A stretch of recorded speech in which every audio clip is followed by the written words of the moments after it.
ஏமாச்சி அரசியல்னா சொகுசுக்கு இடம் இல்லைன்னு சிஎம் ஸ்டாலின் பேசியிருக்கிறாரே, அரசியல்னா அவ்வளவு கஷ்டமா என்ன?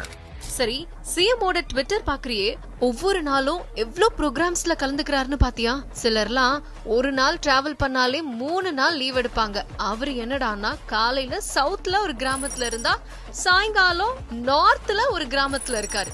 இப்படி இந்த வருஷம் மட்டும் கிட்டத்தட்ட 15,000 கிலோமீட்டருக்கு மேல கார்ல மட்டுமே டிராவல் பண்ணி தமிழ்நாடு முழுக்க நலத்திட்ட உதவிகள் வழங்கியிருக்காரு. இதெல்லாம் பிசிக்கல் ஸ்ட்ரெஸ்னா அதுக்கு மேல நிதி தராம இழுத்தடிக்கிறது, வரி உரிமையை பறிக்கிறது, திட்டங்களை வரவிடாம தடுக்கிறது, ஆளுநர் மூலமா ஓயாம தொல்லை கொடுக்கறதுன்னு தமிழ்நாட்டுக்கு எதிராக அத்தனை வேலைகளையும் செய்யற பிஜேபியோட பொலிட்டிக்கல் பிரஷர். மத்த ஸ்டேட்ல எல்லாம் இப்படி பண்ணி மொத்த பொலிட்டீஷியன்ஸையும் தன்னோட வழிக்கு கொண்டு வந்த பாஜகவால ஸ்டாலினாலதான் தமிழ்நாட்டுக்குள்ள வர முடியாம வழி தடுக்கப்பட்டிருக்கு.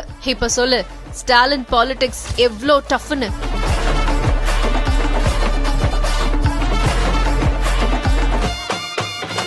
அதுவும் சரிதான். இந்த வருஷம் ஸ்டாலின் செஞ்சதுலயே தரமான சம்பவங்களை சொல்ல பார்க்கலாம். செஞ்சது எல்லாமே தரமான சம்பவம் தான். அதனாலதான் தமிழ்நாடு வரலாறு காணாத பொருளாதார வளர்ச்சியை அடைஞ்சிருக்கு. ஓகே 11.19% பொருளாதார வளர்ச்சியையும் 16% ஜிஎஸ்டிபி வளர்ச்சியை தானே சொல்றேன். ஆமா, ஆனா இப்போ நான் சொல்ல போறது என்னோட ஃபேவரட் மொமெண்ட்ஸ்.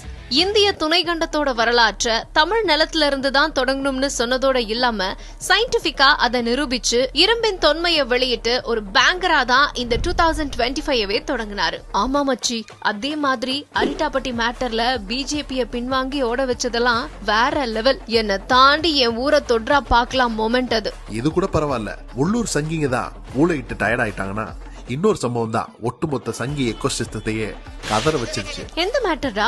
நிதி கொடுக்காம நிறுத்தினா தமிழ்நாட்டுல இந்தி திணிப்பை ஏத்துப்பாங்கன்னு நினைச்சா நீங்க கொடுக்கற வரைக்கும் எங்க ஆசிரியர்களுக்கு நாங்களே சம்பளம் கொடுத்துக்கிறோம்னு சொல்லிட்டு இந்தி திணிப்புக்கு எதிராக தினமும் லெட்டர் எழுதினா இருப்பாரு. வட மாநிலங்கள்ல இருக்கிற பலரும் ஸ்டாலின் கரெக்டா தான் சொல்றாருன்னு பிஜேபிக்கு எதிராக திரும்பிட்டாங்க. ஆமா, காலையில 7 மணிக்கே அழ ஆரம்பிச்சிருவாங்க.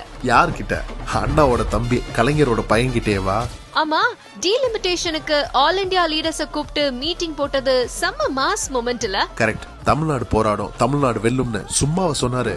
அதுக்காக தானே மாநில சுயாட்சி பற்றி ஆராய உயர்நிலை குழுவை அமைச்சாரு. அதோட விஸ்வகர்மா திட்டம்னு குல தொழில நோக்கி எல்லாரையும் தள்ளலான்னு பார்த்தாங்க. அதுக்கு வச்ச ஆப்புதான் கலைஞர் கைவினை திட்டம். இதுக்கு நடுவுல சமூக நீதி விடுதி, உங்களுடன் ஸ்டாலின், வடசென்னை வளர்ச்சி திட்டம், காக்கும் கரங்கள், எளிமை ஆளுமைன்னு நிறைய திட்டங்கள் வேற இருக்கே.